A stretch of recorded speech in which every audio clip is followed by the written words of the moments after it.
이번에도 그냥 네. 두루뭉술한 말씀을 드리지 않겠습니다. 지금은 이미 사실 타이밍적으로 봤을 때는 아쉽습니다.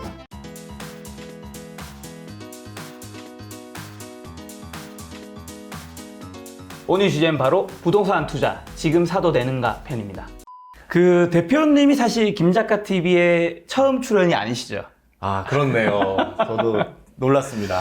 제가. 사실 이전에 한번 2019년 4월쯤에 4월이었나요? 한 네. 1년 반 정도가 넘었네요, 그럼. 그쵸. 네. 1년 반 사이에 진짜 많은 게 바뀌었어요. 그 사이에 뭐 엄청난 우리나라에 큰 뭔가도 왔었고 네. 그다음에 부동산 시장도 엄청 올랐고 네.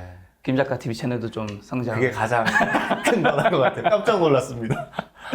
사실 이제 2021년을 맞이해서 부동산 관련해서 많은 분들에게 좀 좋은 이야기를 전해줄 분을 제가 찾고 있다가 마침 예전 영상을 보다가 대표님이 2019년 4월에 했던 말이 있더라고요. 그래요? 그 영상에서 그 멘트가 사실 지금 어쨌든 적중률로 친다면 거의 맞았다고 볼 수 있잖아요. 네. 그래서 이런 분이라면 2021년을 맞이해서 얘기를 해주면 좀 좋겠다 싶었는데 일단은 2019년 4월에 어떤 이야기를 했는지 한번 보죠.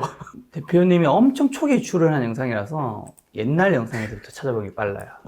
정민으로 정말 초기죠, 초기. 이때 이렇게 이렇게 있죠. 여기네, 여기. 네, 오부작 영상이었죠. 이때 이제 서울 부동산 지금이라도 늦지 않았습니다. 네. 사야 합니다. 사야 합니다. 밑에 제목은 부동산 집값 비싸도 전세 사지 말고 투자하세요. 네, 맞습니다. 요 영상이었는데 요 영상에서 했던 멘트 중에 요 부분을 좀 봐야 되더라고요. 제가 이 질문을 하죠. 서울 집값 어디까지 떨어질 것인가? 서울 집값? 사실 이거 뭐 이 전문가님이 자, 여기까지 듣고 그 다음에 이제 6분 4초쯤에 네. 이제 대표님이 얘기를 해주시죠. 부동산 투자를 한다는 뜻은 이 인플레이션에 베팅을 한다고 보시면 돼요. 인인데 임으로 나오긴 했네요. 네. 이때 초창기라서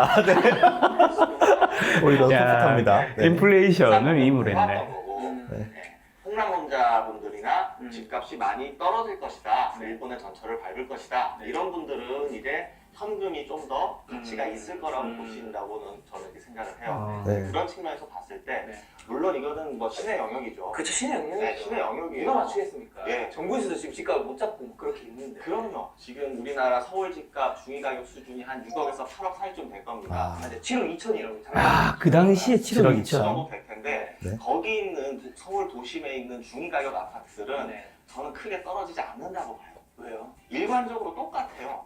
차값이 예를 들어 소나타 가격이 계속 지금 몇 세대 계속 발전이 되죠. 네네. 차값이 떨어져요, 아니면 올라가요? 계속? 아주 조금씩은 조금씩 오르죠. 떨어지진 않아. 떨어지진 않죠.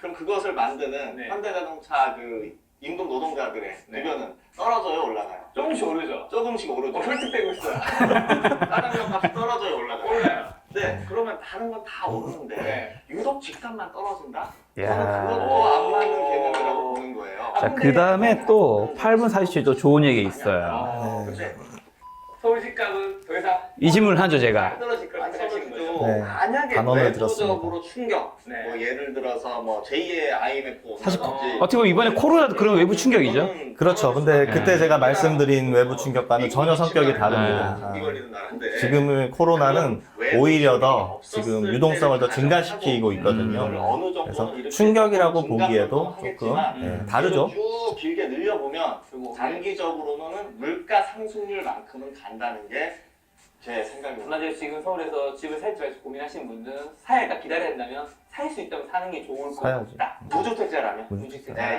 1주택자라면은 그건 이제 투자에 베팅을 하는 거예요. 그거는 자, 여기까지.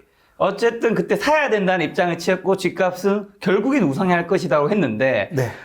야, 근데 그때 좀 생각보다 악플이 많았어요. 악플 엄청 많았더라고요. 네, 저도 그때 한번 몰랐는데, 볼까요? 네. 자, 그때 이때 멜서란 님이 지금 시점에서 정확히 말했는지 녹화했다 2020년 하반기에 다시 유튜브 올려놓을게 했는데 네.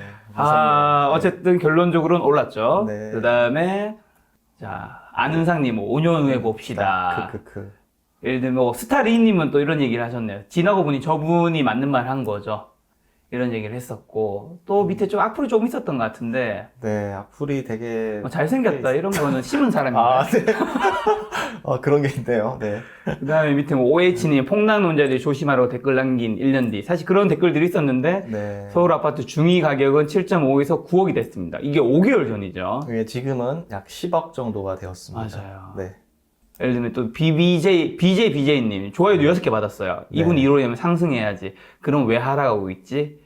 그러니까 네. 어쨌든 그때 당시 약간 일시적으로 하락했는 걸 가지고 이제 맞습니다. 얘기하신 것 같아요. 예. 아마. TH님이 이런 영상 나오는 거 보니 집값 떨어지겠다. 네. 뭐 이런 식의 있었는데 결론적으로 이때 대표님 영상을 보고 부동산을 산 사람은 돈을 벌었어요. 어쨌든 네. 결론적으로는 네, 그렇습니다. 지금 현재 부동산이 이제 가격을 보니까 제가 주택 가격 동향 통계를 보니까 서울 아파트 평균 매매가가 10억 2천만 원. 국민은행에서 2020년 11월 자료인데 네. 정확하게 지금 이 영상을 찍을 때랑 비교해서 이 영상 찍을 때 이제 중위값을 말했잖아요. 네. 2018년 자료거든요. 네. 2년 만에 이제 3억. 3억 정도가 오른 거죠. 3억이 올랐죠. 사실 제가 뭐 이걸 뭐 맞췄다고 표현하기보다도요. 네. 그때 말씀드린 핵심이 사실은 인플레이션 해지를 하자는 그런 의미였어요. 그렇죠. 그래서 특히나 무주택자 분들이라면 네. 집을 사는데 망설이지 말라는 메시지를 맞아요. 강하게 전달드리고 맞아요. 싶었던 것 뿐이거든요. 근데 이제 나중에 그 이제 댓글들을 봤는데, 네. 막 싫어요도 엄청 많고 맞아요. 그렇더라고요. 이 부동산이 좀 모든 사람들이 연관된 거다 보니까 네. 상승과 하락을 확실하게 얘기하다 보면 아, 반대 측에 이제 좀 댓글을 달리는 것 같은데 네. 어떻게 보면 이 악플이 달린 것만큼 좋아요를 누른 사람 중에 집을 산 사람이 있다면 네네. 사실 대표님한테 이제 아, 감사하게 생각할 수 있죠. 실제로 감사의 인사를 많이 받습니다. 아. 네, 봤는데, 이거는 뭐 굳이 맞췄다 틀렸다보다 아. 그냥 정상적으로 저는 이게 무슨 폭등이 오거나 폭락이 온다는 분들을 두 분 다 신뢰하지 않아요. 예, 그냥 네. 정상적인 수준에서 이게 장기적으로 봤을 때 물가 상승률 정도 혹은 뭐 이렇게 좀 좋은 지역은 네. 그 이상으로 올라갈 수도 있다. 네. 그래서 좀 하방 경직성이 강한 네. 또 위기가 오더라도 덜 떨어지는 그런 상품을 네. 찾는 투자를 하자. 약간 그런 주의거든요. 그래서 아무튼 그렇게 됐네요. 네. 아니 근데 네. 그때 옆에서 인터뷰한 김 작가는 네. 집을 안 샀어요. 아, 왜 그랬었죠? 아니, 그게. 그때 샀어야 됐는데 아. 자 지금 저와 같은 고민 굉장히 많은 분들이 할 겁니다. 아. 자 지금은 자 1년 반이 지났어요. 2019년 4월에 첫 이제 2020년 12월 말이죠. 어떻게 됩니까? 지금요. 네, 2021년. 이번에도 그냥 네. 이렇게 두루뭉술한 말씀은 드리지 않겠습니다. 네. 일단 제 의견인 거예요. 네. 지금은 이미 사실 타이밍적으로 봤을 때는 아쉽습니다. 아쉽다. 아쉽다는 말씀이 무슨 뜻이냐면 네. 지금 말이 있다고 쳐요. 달리는 말이 있는데 얘가 이미 한참 많이 달리고 있어요. 이제 달리는 말에 올라타시는 거거든요. 어떻게 그쵸, 그쵸. 보면. 많이 올랐어요. 네, 그러다 보니까 물론 이게 사람 몸으로 치면 네. 이제 발바닥부터 머리가 끝이라고 치면 지금 제 생각에는 한 가슴에서 어깨 정도까지는 올라오지 않았나 그런 생각은 하고 있어요. 그렇다고 해서 이제 더 떨어진다는 의미는 아닙니다. 올라갈 이 범위는 충분히 있지만 좀 아쉽다는 거죠. 네. 그래서 이제는 예전에는 제가 그때는 좀 무리해서 풀 영혼까지 팔아서라도 네. 대출을 레버리지를 극대화해서 매입을 하시라고 말씀을 드렸다면 사실 이제 지금 시점에서는 그렇게 말씀드리기가 좀 애매해요. 그만큼 많이 올랐다. 네네. 그래서 물론 이것도 실거주 목적이라면 네. 무리가 덜 되는 선에서. 네. 근데 문제는 무리가 덜 되는 선이라고 하면 네. 사실 내가 원하는 직장 근처라든지 네. 교통이 좋은 지역의 아파트 가격은 이미 많이 올랐을 것이거든요. 네. 그래서 현실적으로 눈높이를 낮출 수밖에 없는 그런 현실이 된 거죠. 그래서 제가 좀 아쉽다는 말씀을 드리는 겁니다. 야, 어쨌든 지금 대표님 입장은 네. 집을 사야 된다라는 입장이신 것 같네요. 무주택자는 지금이라도 사시는 게 저는 맞다고 봐요. 사야 예, 된다. 사셔야 합니다. 왜 그러냐면 투자하고 이 실거주 개념은 좀 다르거든요. 네. 저는 이제 1주택자는 사실 투자가 아니라고 봐요. 그냥 철저히 중립의 개념이라고 봅니다. 네. 그래서 이거는 사실 어떤 외부 위기가 온다 해도 일시적으로 떨어질 수는 있어요. 그렇지만 실거주면은 내가 버틸 수 있단 말이죠. 그렇죠. 예, 살 수 있고 살다 보면 다시 또 정상 사이클로 가기도 하거든요. 그래서 크게 상관이 없어요. 반대로 얘기하면 내가 1주택자인데 네. 내가 뭐 예를 들어서 7억에 산 아파트가 지금 10억이 됐어. 네. 사실 크게 좋아할 일도 없다는 뜻이기도 해요. 예. 그거는 이제 장부상의 숫자일 뿐이고 어차피 내가 옮겨 갈아타려면 그 이상의 또 자금이 필요하기 때문에 일단은 투자 개념이 아니라 거주 개념이라면 지금이라도 사셔서 좀 인플레이션에 해지하는 게 맞다. 이렇게 봅니다. 대표님 부동산 전문가잖아요. 네. 그럼 저는 궁금한 게 지금 어쨌든 서울 평균 아파트 집값이 10억이라는 거잖아요. 네, 10억 2천이라고 아까 네, 그러셨죠? 10억 2천이죠. 이게 저는 좀 비싸다 생각해요. 그리고 이 집값이 너무 오르면 사실 저는 주식 투자 관련 영상을 많이 찍는데 네. 주식은 모든 사람들이 하고 있는 건 아니잖아요. 네. 대한민국에서 한 개인 투자자 한 6, 700만 된다고 생각을 해요. 아, 그러니까 안 하는 사람이 훨씬 많죠. 그렇죠. 그리고 주식을 안 해도 내 삶에 별로 문제가 없어요, 사실은. 근데 집은 누구라도 한 채는 안 가지면 문제가 될 수 있는 영역이라서 너무 오르면 예를 들면 다음 세대 같은 분들이 네. 집을 살 때도 이제 그때 되면 뭐 15억 할 수도 있고 20억 할 수도 있고 과연 이게 월급으로 감당 가능한 것인가 이런 의문을 가지는데 맞습니다. 전문가의 의견이 좀 궁금해져요. 사실 좀 민감한 질문이긴 하네요. 네. 네. 지금 시점에서 10억. 뭐 그래서 절대적인 10억이 싸냐 비싸냐를 지금 물어보시는 거잖아요. 그쵸. 네. 물론 일반적인 소득 수준을 봤을 때 네. 이거는 제가 봤을 때도 비싼 건 맞습니다. 네. 네. 그래서 그걸 이제 정량화 수치화해 놓은 게 PIR 지수라는 게 있기는 네. 해요. 근데 저희 같은 이제 투자자들은 그런 PIR 지수를 사실 전혀 사용하지는 않거든요. 아, 진짜? 네. 그게 한 푼도 안 쓰고 모았을 때잖아요. 맞습니다. 네. 근데 10억이라고 하면 물론 이걸 사실 어떤 기준을 대입하느냐에 따라서 달라질 수는 있는데 사실 서울 기준으로 봤을 때 네. 저는 이게 결코 그렇게 비싸다고 생각은 안 해요. 비싸다고 생각은 안 한다. 이게 우리나라만 비싼 게 아니라 다 비싸다. 세계적으로 이런 주요 도시, 대도시들은 뭐 다 지금 집값이 싼 경우가 없습니다. 그래서 제가 예전부터 말씀드리는 게 있어요. 네. 이 집값은 과거에도 비쌌고 현재도 비싸고 네. 미래에도 내 소득 수준에 비해서 비쌀 것이다. 저는 네. 이런 말씀을 늘 드려요.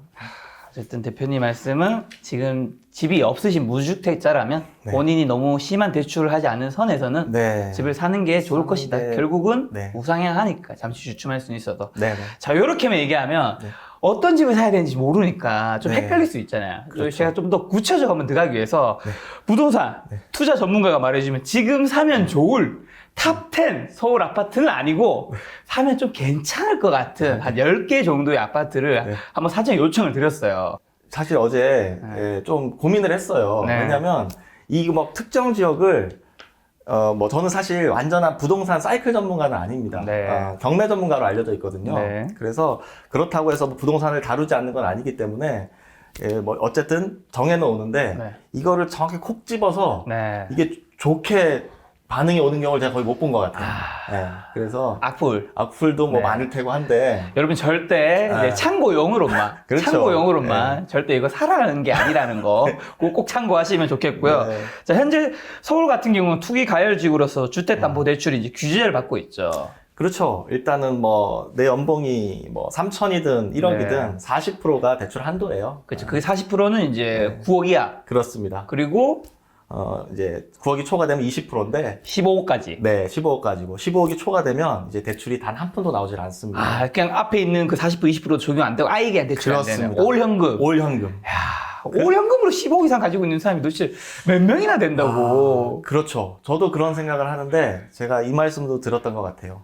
나 빼고 부자가 많구나. 정말 이 대한민국에 정말 이거는 맞아요. 물론 뭐 욕먹을 수도 있어요. 근데 맞아요. 많아요. 나 빼고 제 주위에는 부자 너무 많은 거예요. 그래서 어떻게 보면 이것도 15억이라는 허들이 있어서 네. 그 이제 눌려 있는 애들이 있습니다. 그런 단지들. 그래서 사실 아까 김 작가님이 말씀하신 탑 10을 제가 어제 밤에 뽑으면서 그 눌려 있는 아파트들이 몇 개 들어가 있어요. 그래서 네. 자, 그럼 시작은 시가 9억 원 이하 아파트 중에서 네. 조금 참고하면 좋을 아파트 한 3개 정도. 어딘가요? 일단 이거는 뭐 굳이 투자가 아니더라도 네. 실거주와 투자를 동시에 만족할 수 있는 좋습니다. 이왕이면 뭐 내가 사는 집이지만 네. 더 많이 오르면 좋잖아요. 그렇죠. 네, 그런 측면에서 한번 말씀을 드려볼게요. 네. 일단은 이제 9억 이하 세 가지를 제가 한번 뽑아봤는데 네. 은평 뉴타운, 장희 뉴타운, 미아 뉴타운 세 개입니다. 오. 그 중에서 1번은 상림 1단지 롯데캐슬. 네. 네. 이 롯데캐슬은 네. 일단은 모든 부동산 가격은 이 상대적으로 움직이는 겁니다. 네. 그래서 저기 아파트 단지는 이만큼 받는데 우리 아파트 단지는 가격이 네. 여기지. 그래서 갭을 뭐 이렇게 메우고 따라가고 네. 벌리고 이런 과정에서 가격 변화가 이제 이루어지는 거거든요. 네. 그럼 여기 이제 인근의 아파트 가격을 봤을 때 이제 뭐 원흥이라든지 네. 뭐 삼송, 네. 뭐 지축 이런 데보다 지금 여기가 더 가격이 높지가 않아요. 그래서 제가 어제 전세가를 좀 봤더니 한 6억 5천 정도 6억 내외가 되더라고요. 네. 그러면 매매가가 한 뭐 8억 7, 8천 보면 네. 투자금이 한 2억 정도로 해서 2억 2천. 네네 투자를 하게 된다면 실거주를 하면 뭐 더 좋고요. 그래서 요거를 제가 한번 근데 지금 보니까 매매가 제일 싼 게 이제 한 8억 7천 정도 8억 7천에 있네요. 9억 좀 넘는 12월, 것들이 좀 있고. 9억 넘는 것들도 있고요. 네. 지금 뭐 현재 시점이라서 네. 요즘 아파트 가격이 너무 실시간으로 막 변동이 그렇죠. 커요. 부동산이 주식 같아요, 약간. 정말 그렇습니다. 아. 너무 빨리 움직이는 장이거든요. 네. 이제 첫 번째는 은평 뉴타운 상림 1단지 롯데캐슬. 네네 괜찮은 네. 것 같고요. 자, 그러면 이제 두 번째.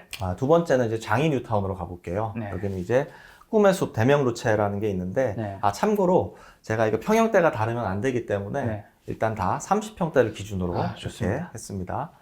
얘 같은 경우도 9억 이하, 지금 9억 선의 매물들이 이렇게 나와 있죠. 최근 실거래가는 뭐 8억 5천대도 되긴 했는데 네. 지금 전세가는 아까 정도 한 6억 정도 돼요. 네. 근데 얘 같은 경우는 지금 동북선이라는 아주 좋은 호재가 있고 이 여기 자체가 사실 이제 번동 주변인데 그동안 이 주변 환경이 막 많이 좋았다고 얘기하기는 사실 어려워요. 약간 영등포 느낌이 살짝 있군요. 네네, 그렇죠. 영등포를 근데 비하하시면 안 되겠죠. 그렇죠? 지금 영등포가 너무 깨끗해지고 있죠. 너무 좋죠. 요즘에 네. 저도 지금 영등포 갈까 고민 중이에요. 그렇죠, 맞아요. 한번. 앞으로 이 화살 나한테 돌리고. 네, 아닙니다. 그래서 많이 좀 좋지 않은 지역들은 네. 그만큼 천지개벽할 확률이 높다는 거죠. 그렇죠, 그만큼. 예. 여기는 뭐 전세 6억에 매매가 9억 정도면 한 3억 정도가 되겠죠, 갭이. 그래서 저는 오히려 사실 서울 아파트를 상당히 좋아하는 편인데 네. 저는 서울 아파트 중에서도 이미 막 인프라가 다 이렇게 깔려 있는 그런 데는 사실 투자를 못 했어요. 왜냐면 돈이 부족하거든요. 그래서 상대적으로 저평가된 그게 뭐 준공업 지역이라든지 지금 뭐 공업 지역이 있거나 그런 데를 투자를 해놓으면 어쨌든 발전할 수 있는 건덕진이 있는 거니까 그런 측면에서 투자를 해오고 있습니다. 그랬을 때 많이 바뀔 수 있는 지역이다. 바뀔 수 있는 지역이다. 네, 그렇게 보시면 될 것 같아요. 이렇게 다 장인 뉴타운 꿈의 숲 대명루체인데 네. 이게 또 시청자분들이 모르실 수 있는 분이 있으니까 여기 공급가 전용에 109.86이 있잖아요. 네네. 그리고 84.84. 그럼요. 109.86이 몇 평인 거죠, 정확하게? 이게 그냥 흔히 우리가 네. 뭐 33평형, 34평형 그걸 이제 평당 분양가를 기준으로 할 때 이 네. 공급 평형을 기준으로 하거든요. 네. 그래서 여기에는 실제 우리가 사는 전용 면적이 플러스 해서 뭐 복도 엘리베이터 같은 그런 것까지 포함이 되어 있는 거예요. 그럼 지금 34평형이 네. 실제로 전용 면적은 84평이 몇 평인 거예요? 정확하게 이제 소수점까지 하면 그냥 네. 25.7평을 네. 국민주택 평형이라고도 얘기를 해요. 네, 보통 우리가 가장 수요가 많은 네. 방 3개, 화장실 2개 정도 구조가 요 84제곱 정도라고 보시면 돼요. 그렇게 하시면 됩니다. 네네. 저 같은 이제 불인이 분들도 많이 계시고. 그럼요. 저는 이거 잘 모르거든요. 네. 자, 그 다음에 그러면 세 번째. 네, 세 번째는 미아 뉴타운입니다. 네, 두산 이브 트레지움인데 얘 같은 경우도 마찬가지죠. 지금 보시면 매매가가 한 8억 7천 정도 이렇게 나와 있고요. 야. 최근 실거래가가 한 7억 중반이었는데 불과 한 1, 2주 사이에 1억 이상 급등을 한 것 같습니다. 그리고 전세가를 봤을 때도 아까보다 좀 높네요. 한 6억 5천 정도. 이건 별 차이가 안 나왔고요. 나네요. 그렇습니다. 그래서 요걸 투자자 입장에서 봤을 때는 네. 갭이 좀 작은 거를 선호를 하겠죠. 네, 실거주라면 크게 상관이 없겠지만 네. 아무래도 투자는 늘 인풋 대비 아웃풋, 수익률을 따지기 때문에 네. 항상 갭이 되게 중요합니다. 일단 기름 미아는 서울 최대 규모의 뉴타운이죠. 이게 지금 완성 중이고 여기 보시면은 이제 SK 북한산시티 이런 것들이 엄청 대단지예요. 네. 그래서 전체 군으로 이루어져서 아무튼 규모로는 최대다. 그래서 9억 이하의 아파트 사실 되게 많아요. 네. 많은데 뭐 실거주도 겸하면서 네. 좋은 실거주와 또 앞으로 향후 가치까지 봤을 때 굳이 세 개를 이렇게 뭐 해달라고 하시니 네. 일단 가져와 봤습니다. 알겠습니다. 기름 미아 쪽에 합쳐져서 서울 최대 규모 뉴타운 완성 중인 두산 위브 트레지움이 이제 9억 이 아파트의 이제 마지막. 여기는 근데 방이 좀 특이하게 되어 있네요. 이거를 구조가? 이제 구조를 크게는 이 판상형과 타워형이라고 나눌 수는 있습니다. 네. 근데 이거는 뭐 호불호는 갈리는데 네. 흔히 우리나라 사람들은 좀 저도 마찬가지고요. 이 판상형 구조를 좋아해요. 그러니까 마통풍, 네. 일반적인 아파트 구조. 네. 근데 타워형 같은 경우는 물론 선호하시는 분들도 있습니다. 네. 하지만 뭐 아직까지는 요건 이제 타워형으로 보입니다. 네. 자, 이제 9억 1 아파트, 은평 뉴타운 상림 1단지 롯데캐슬, 장인 뉴타운 꿈의숲 대맹 루체, 그다음에 미안 뉴타운 두산 이브 트레지움. 뭐 저는 사실 투자 목적보다는 여러분들 이 근처에 사실 분들이 여기서 고를 때 그러면 더 좋죠. 이렇게 보면 좀 좋지 않을까라고 생각을 하고요. 네.